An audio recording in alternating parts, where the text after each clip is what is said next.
Good morning and welcome to the Sunday celebrations here for the Centers of Spiritual Living Denver. We are a loving and prospering community here in the heart of Capitol Hill and online. We know that with everything going on, life can feel overwhelming. Here at CSL Denver, we want you to know that we are here for you. Please know that our practitioners are available for prayer work with you. Our names and phone numbers are on the website at www.csldenver.org. Or if you have a prayer request, please email it to info@csldenver.org. Reverend Elzia, along with all of our guest speakers, all of our practitioners, our music and service coordinators want you to know how truly grateful we are for your online support. Thank you for watching our Sunday services, attending our online workshops and events, and providing financial support so that we can keep our virtual doors open. We love you all and know we'll be seeing you in person in the right and perfect time. And now, we'll continue to meet online until further notice. If you're interested in upcoming events and information, we send out weekly newsletters.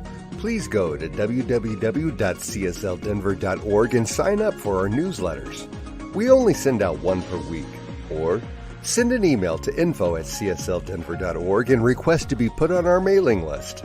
This week we are having our usual Zoom fellowship right after service. If you haven't already received an email this morning, please send an email to info@csldenver.org to request a Zoom invitation. Please join us. We would love to say hi and catch up with you. That's it for the announcements this Sunday. Again, thank you for tuning in, and now back to our service.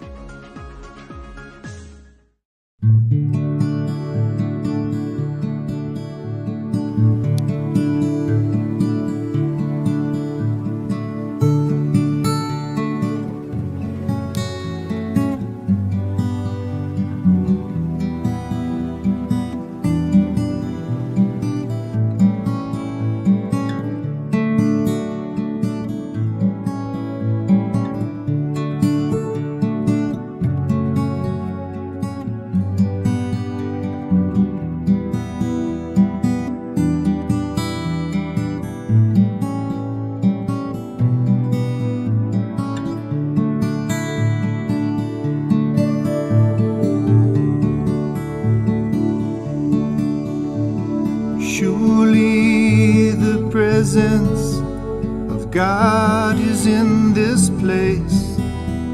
I can feel the mighty power and the grace.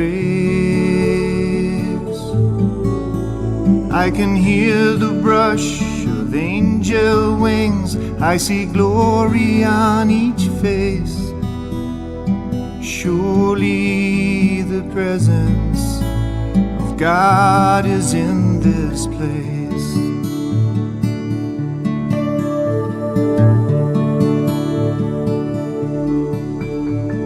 Surely the presence of God is in this place. I can feel the mighty power and the grace.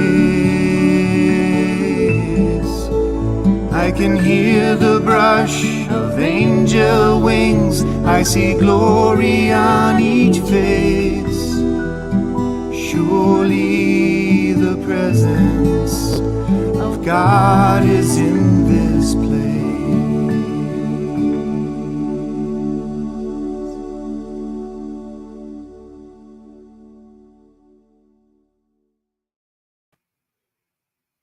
Good morning, everyone. My name is Teresa Cardenas, a practitioner with CSL Denver, and it's time for our invocation. And so if you feel comfortable, close your eyes. And to invoke means to put something to use. So in this moment, we just turn our attention and put our consciousness to work as we know that there is a creative spirit at hand that we all can use, that is part of us, that we are integrated and one with and unified with. And we use that awareness and power to just bless this service this morning and all that it encompasses. We just bless the music. We bless Reverend Elzia's message, all the volunteers and practitioners that make this work. And I also know this morning that we just send our prayers to Dale's family and Barb Tess's family as they both made their transition in the last couple of weeks.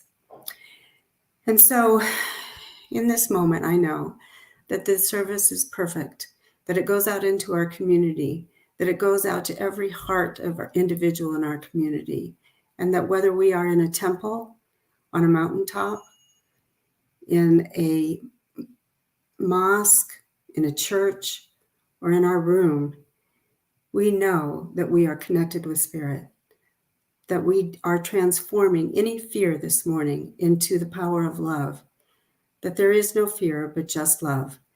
And we bless all that encompass this message, all that put this to use, and so it is. Our reading this morning is from Neil Donald Walsh. Every time I read him, I'm just reminded of how powerful his work is. Fear is the great attractor, and it brings to us precisely what it is that we hope to avoid. That is because fear is the strongest human emotion next to love. And the strength of an emotion is what produces or attracts results in one's life. There are only two places to reside as one moves through the human experience: a place of love or a place of fear. The place of fear is a very real place, but it is always the lie about you. The lie is that you have anything at all to fear. And the truth is that in God's great universe, there is nothing to fear but fear itself. When we fear anything, we make known our announcement that we do not believe in the goodness of God. It is fear which attracts and produces results of a negative nature in one's life.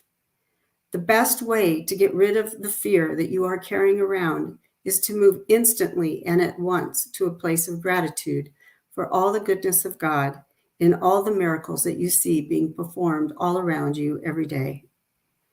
Accept that the universal intelligence is the most wonderful being in the universe, would never do anything to harm you.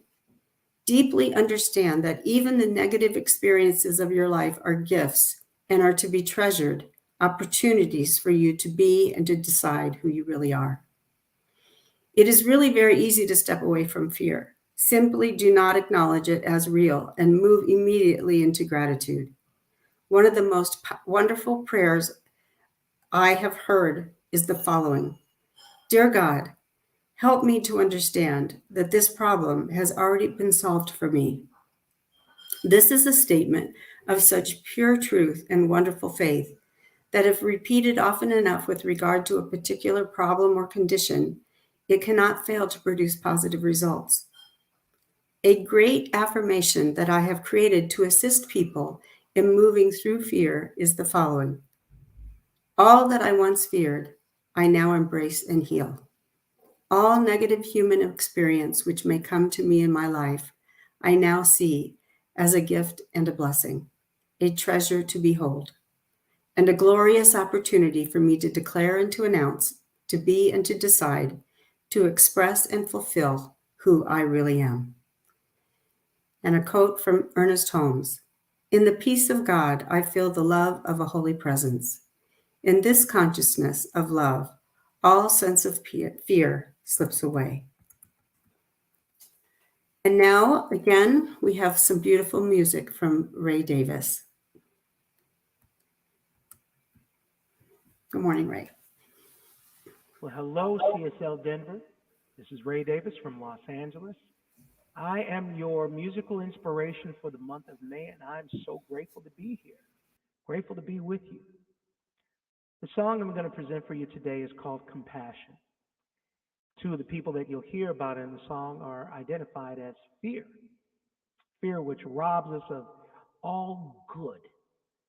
But we know the truth of ourselves, we know the truth of each other, that we're made in the image and likeness of God. So we're going to let that truth prevail and apply some compassion to this fear and watch it dissipate. This is compassion.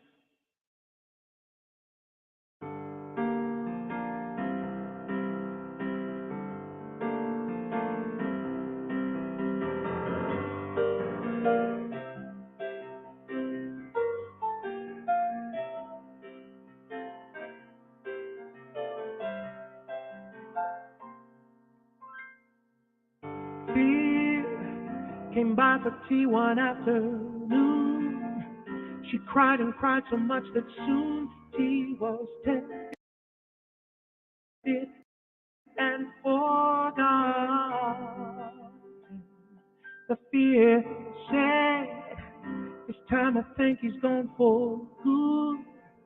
So in my mind I'm wondering, should I say this or that or not? Then suddenly the silence, right when everything was quiet, I knew what was needed. Just love and compassion.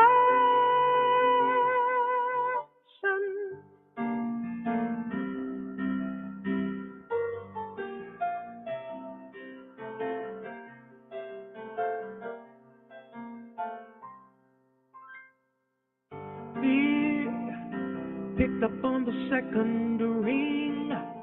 He mumbled before confessing he was totally besotted.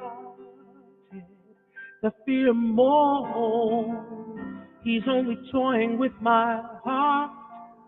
So now I'm wondering how to start to unstop a mind that plotted. Then in the silence, right when everything was quiet, I knew what was needed. Just love and compassion. Fear, binding, blinding fear. Fear no longer speaks to me. Oh no, no. It's love, love right now and here that clearly covers all I see. I see you now. I see you now.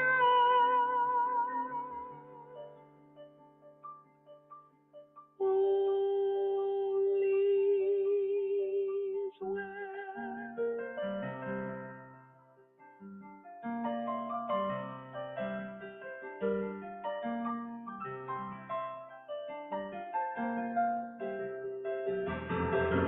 I forgot to mail the check today. Tomorrow someone's rightful pay will not be in their possession. Sometimes I feel like such a simple-minded fool.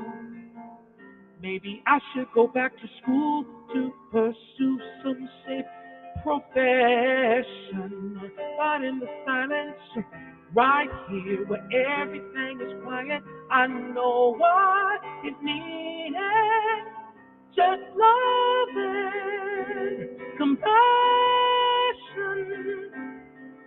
Just love and compassion.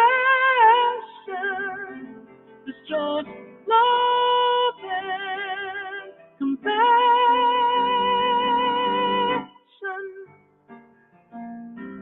Love and compassion. Just some compassion. Oh.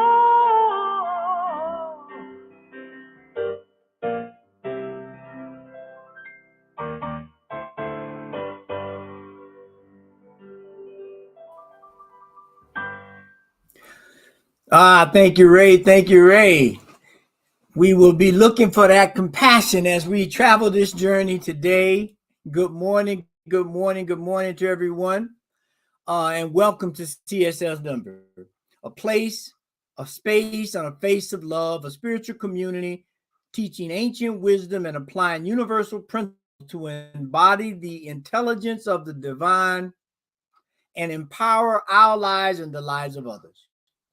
We want to thank you with us today. And first and foremost, we want to send a heartfelt condolences to, as Teresa mentioned first, our community members, Dale and Barb, who made their transition recently. And we just know that they'll have love and light on their journey and that we are with them and the family. So please hold them in your prayers as we move through the day and the next weeks. And so today, our talk is transforming fear to faith. fear to faith. And I want to start by, I want to wish all the graduates and upcoming graduates, and my son is one of those, he'll be graduating next year, next week rather. And we want to wish a heartfelt congratulations and success on their completing this leg of the journey, this journey called life. And now the question becomes for them, are you prepared for the next adventure of the journey? Now, for some, that'll be college. For some, that will be a job. And I would suspect that many of you, once you get over the celebration and the excitement of the completion of school, the question will loom, are you ready for the next step? Are you contemplating the next step? And the bigger question is, will you step with confidence or will you step with fear?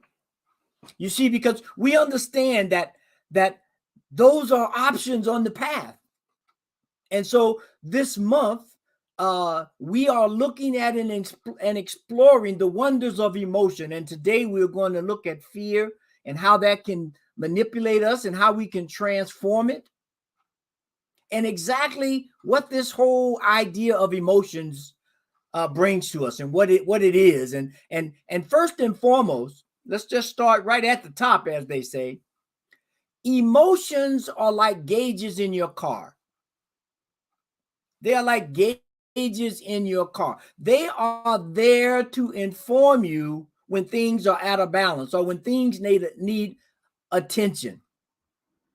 And they provide great information and areas for us to reflect upon, to explore, and to grow. Now, I'm quite sure, there's been this talk and there's always this thing about, well, we shouldn't deal with fear and this, that, and the other.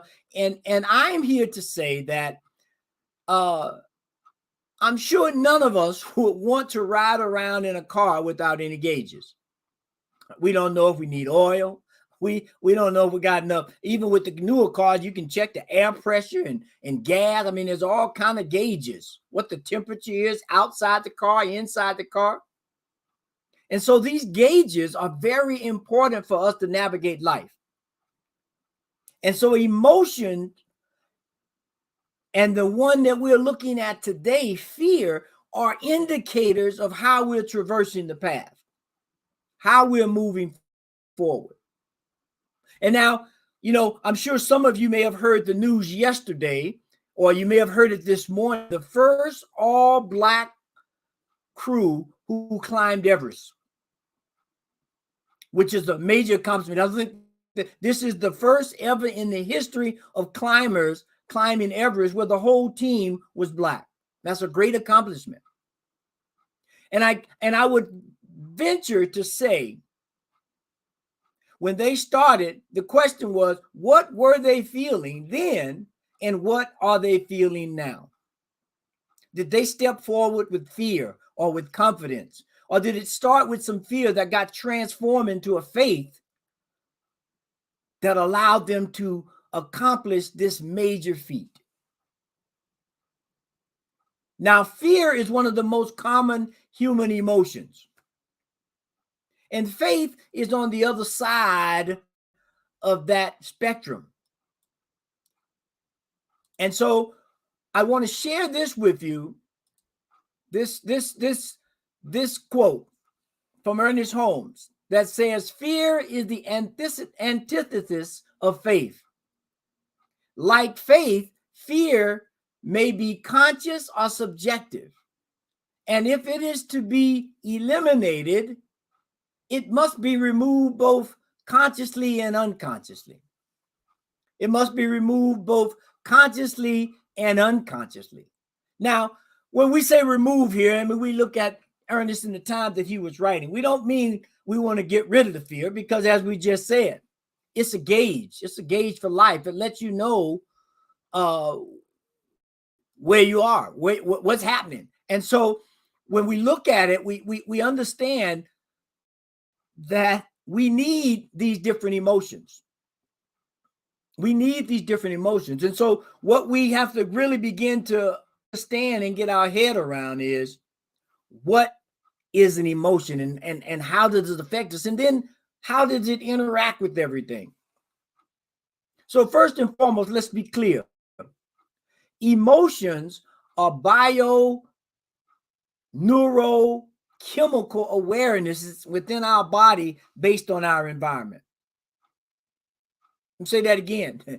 Emotions are a neurochemical awareness or response to our environment. They've been with us since time. The flight or flight.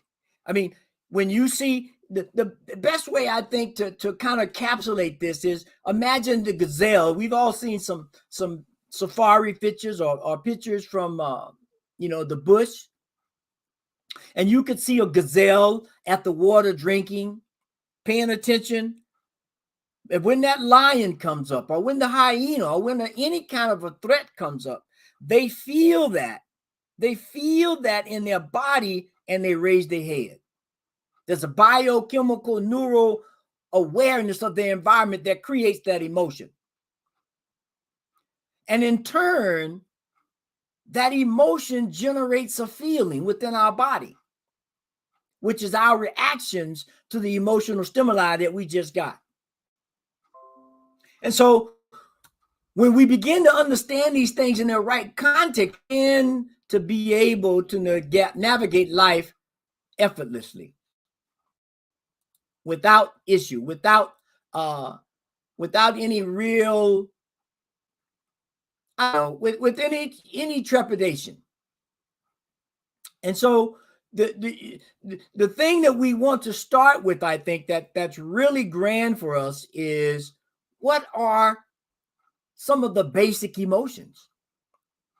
Now, there's different highlights as to how many different basic emotions there are. There's some that say 6 and 8 and 12, and I've even seen 27. But I think these 8 emotions right here create a foundation of gauges for us in our lives to understand, how do we transform fear to faith? So we have anger and fear and pain and joy and passion and love and shame and guilt as the 8-fold expression of emotions. And as we see to the right of those, we see these different synonyms, if you will, synonym emotions of what they are. Anger kind of morphs into resentment and irritation and frustration, and fear moves into apprehension, or being overwhelmed or threatened or scared. And so as we move through life looking at these gauges, and today we're going to focus on fear, we must understand that at our basic level, we are energy, we are light. And we can either restrict the light or free the light. And so we get to this point to where, when are we going to read the scales correctly and then move forward in life? So, here we look at this idea of,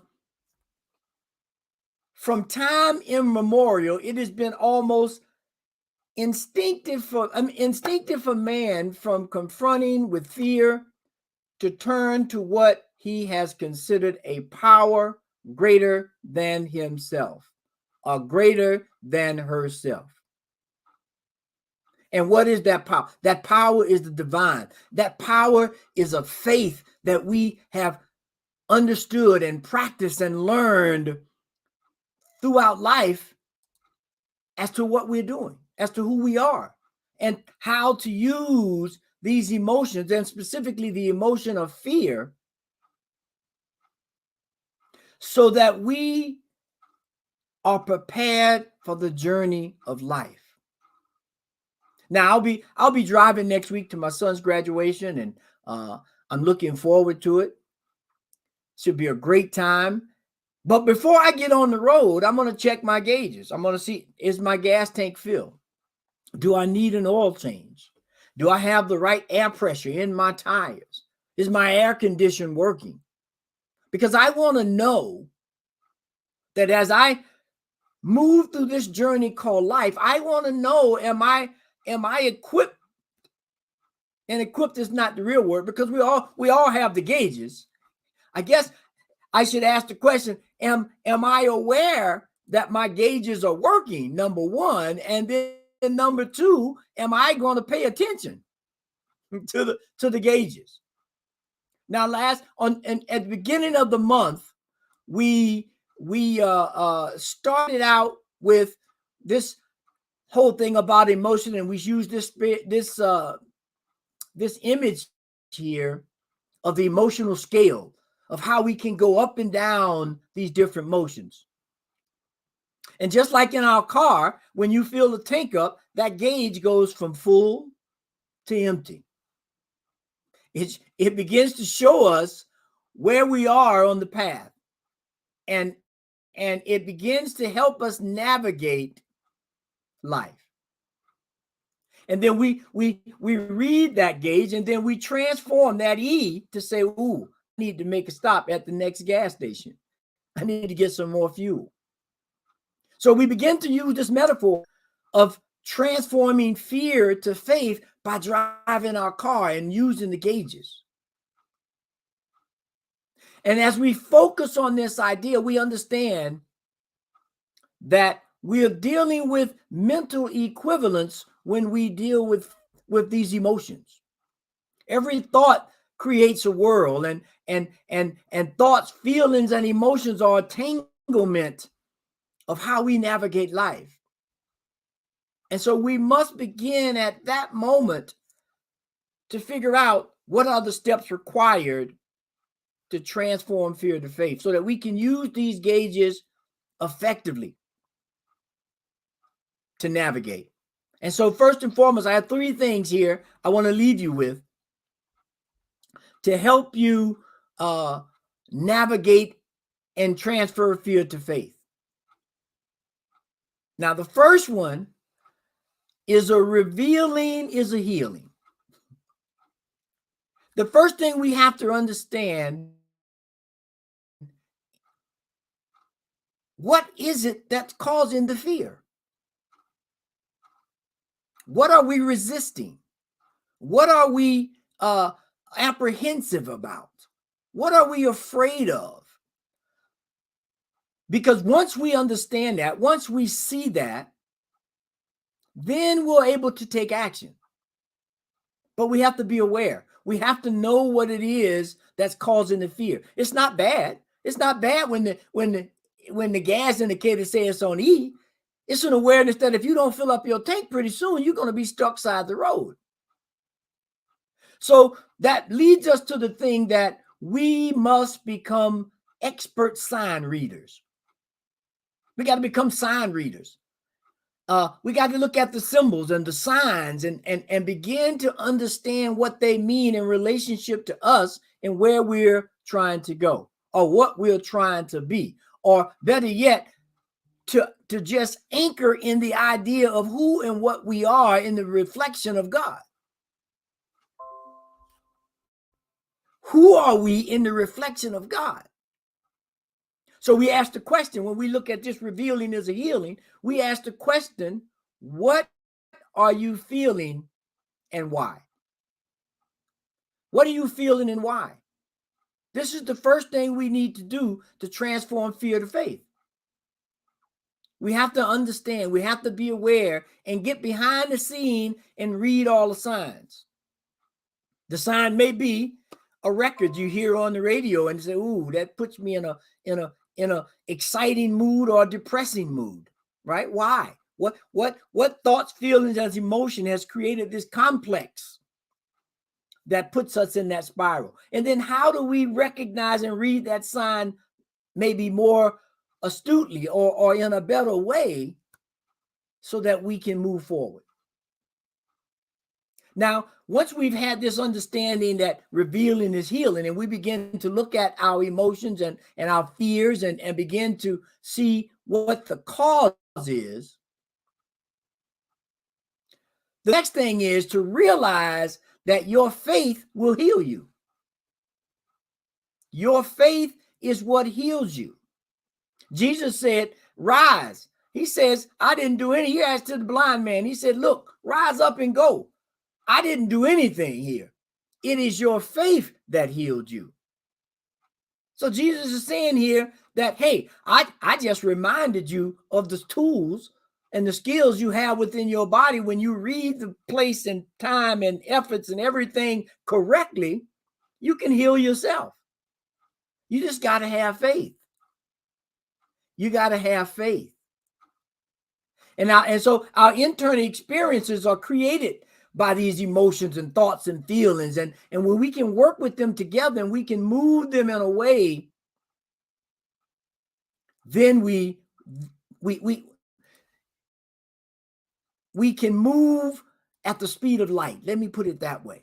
We can move at the speed of light. And so when we think about that, this quote from Carolyn Mice, she says, surrendering your problems in faith to the divine is not crazy. It's cosmic liberation. So set your soul free. Pray like you have nothing to lose except your fear. Pray like you have nothing to lose except your fear. Because see, it is here in this cauldron of spiritual practice and balancing our lives and understanding and reading the signs that we move forward by faith.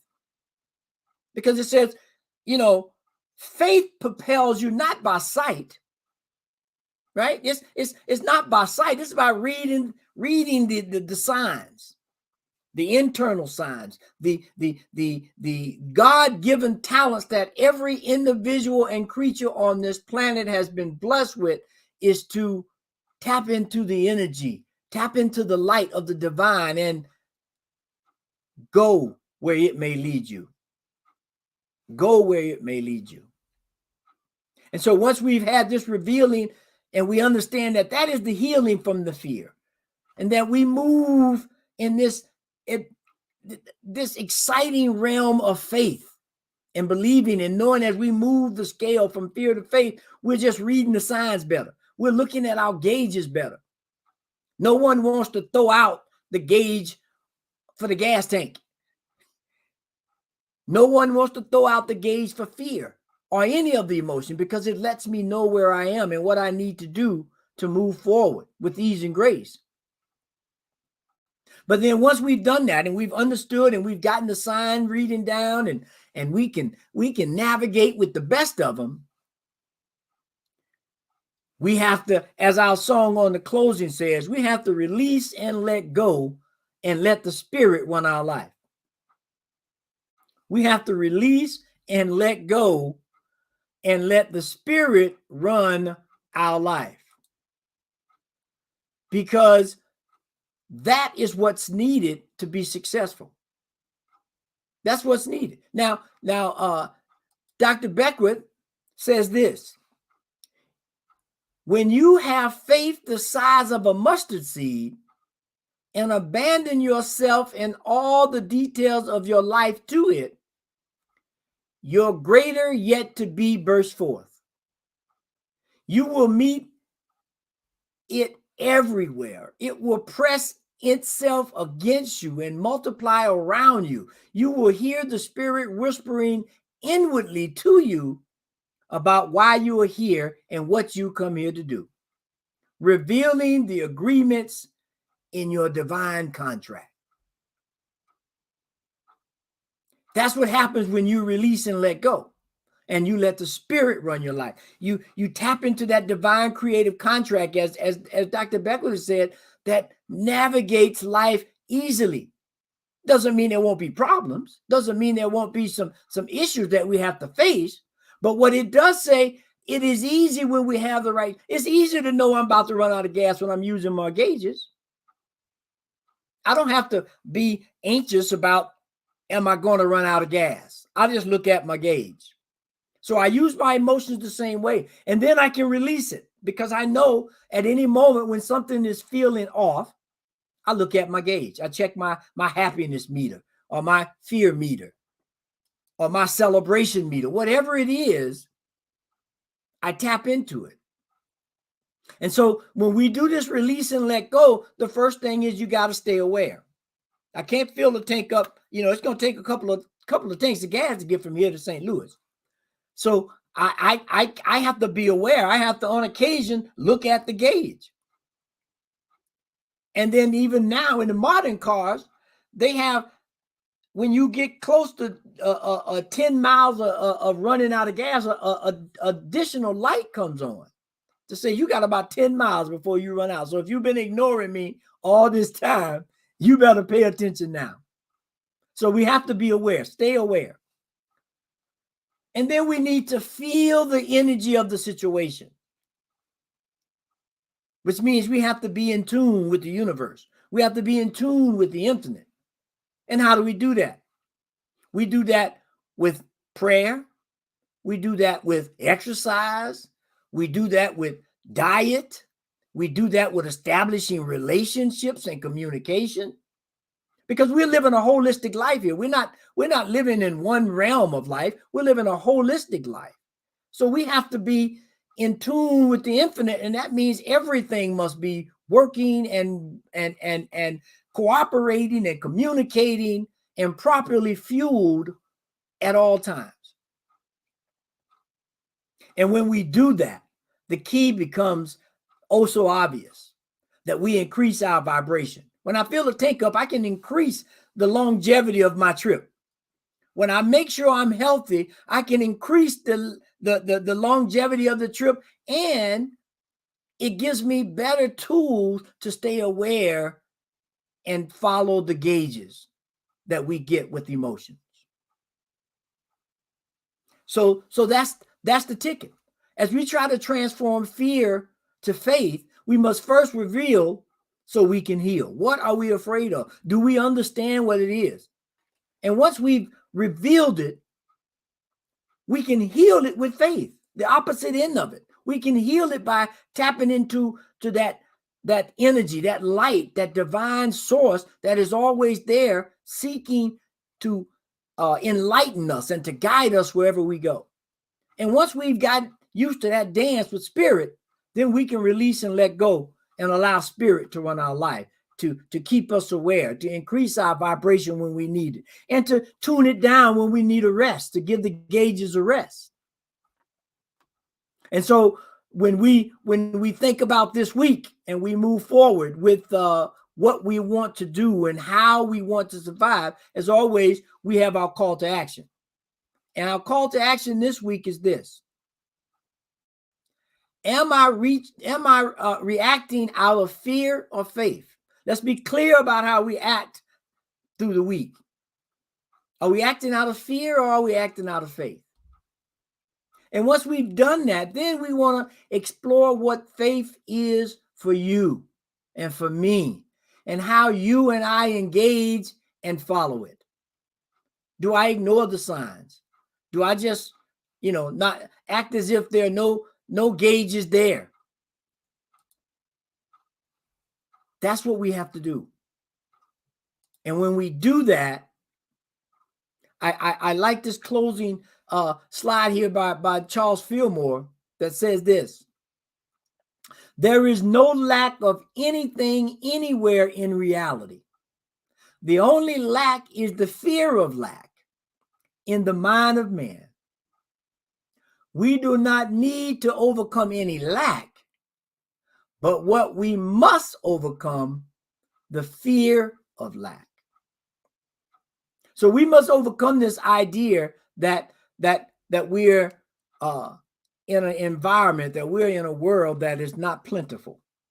We are plentiful. God has given us all we need, and the only thing we need to do now is be aware, read the gauges, and move through life. Because emotions are gauges to help us navigate life and to stay in tune. And awareness is the master key. So as we move through life, we take on this idea of vulnerability, which enhances our awareness, and we look at it as a very important tool. And once we learn the language of emotions, they will help us know when our faith is low or our fear is high. Let us pray. And so I just take inventory of my whole being right now, and I invite each and every one of us to do the same. To notice the feelings that we are feeling right here, right now, and to begin to traverse that feeling and understand the emotions that are present. What is it right now that is activating this feeling that I have at this very moment? Because I know that for me and for you and for everyone on this planet, the source of all light, the source of all feeling, the source of all emotions is the divine. It's God itself.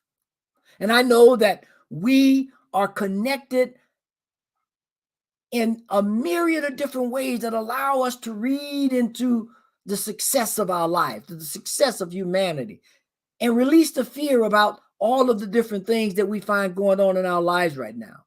These ideas of lack and shortage and war and inflation and all these things that can create an emotional reaction that moves us to fear. But what we depend on and know is that if we read the signs and feel the vibrations of God, that we can move forward with faith and not with fear. And because I know that to be true now and forevermore, I declare right here, right now, for all of us on this call and for all of us who may join us later, that we are fortified with the Spirit of the divine, that we are ready, willing, and able to take on any emotional gauge, if you will, to look at it with the proper perspective and to move it along the spectrum from empty to full, to be full of faith, to be full of courage, to be full of laughter and joy and communication and all these things that help us navigate life a little bit easier. And so I give thanks right here, right now for all of the emotional gauges that I have in myself. Everything to let me know that when I'm on course or I'm slightly moving off course. To allow me to feel that. I don't want to put Novocaine in my hand so I don't feel the fire. I want to understand what fire is and use it in its proper perspective. And so it is in that thanksgiving, it is that understanding that I release this prayer into a law that is accurate, that is infallible, that is activated right now with these words and these feelings and these emotions that we release into the universe. And as Reverend Dr. Michael said, that at this very moment, the universe is conspiring to make this prayer an activation in our lives. And so we just release it, let go, and know that it is so. And so it is. Amen, amen, and amen.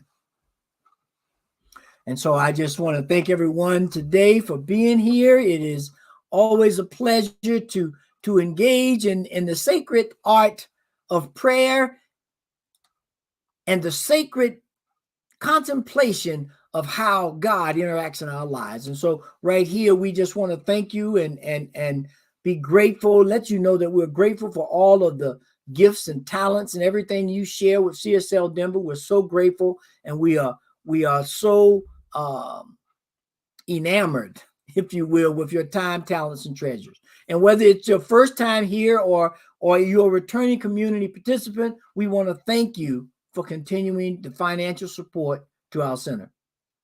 And right now, you'll see scrolling across the bottom of the screen the many different ways that you can support the center, either through credit card or through text, or even if you send something to the P.O. Box at P.O. Box 300416, Denver, Colorado 80203.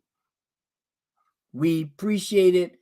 And as we always want to emphasize, and I forget it often, is that you can easily use your King Soopers account or your Amazon Smile account to also benefit the center. And so with that being said, we want to thank you. And as we take our tithe or put our hand on our heart in our customary way, and you repeat our affirmation, this perfect gift is spirit informed, circulating and blessing all that it touches. Freely I give, and joyously I receive, and so it is. Amen. Peace and blessings.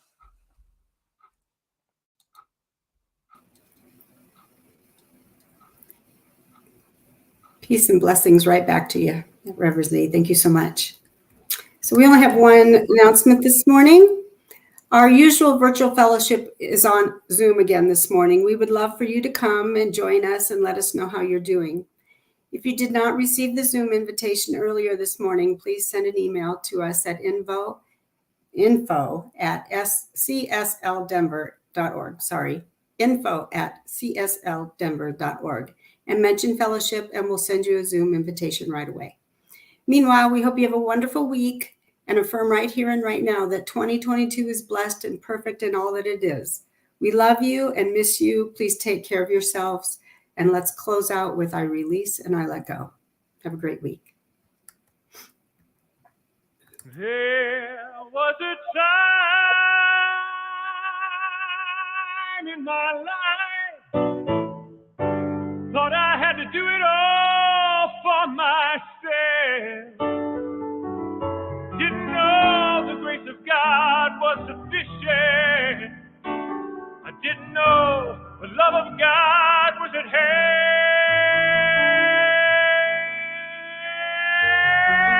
But now I can say, if you are discouraged, struggling just to make it through another day, you gotta let it go. Gotta let it go. You gotta let it all go.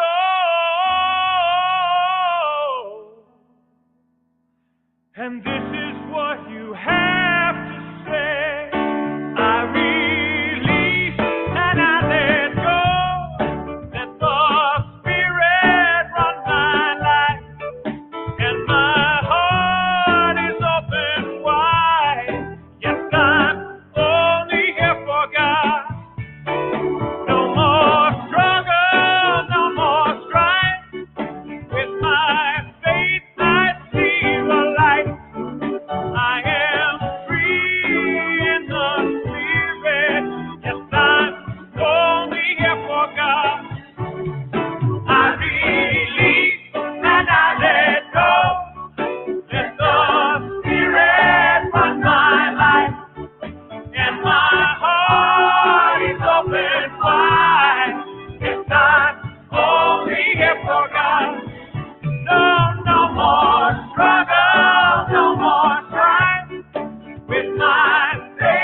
New Thought Media Network is on the rise. We're looking to grow with you. Do you have technical media experience? Or perhaps a desire to learn? Are you willing to volunteer your precious time and attention? We share this message to benefit all. If you possess a computer with a camera and a microphone, we will share our knowledge with you. Behind the scenes or being the star, let us bless our one. Contact us at info@ntmedia.org.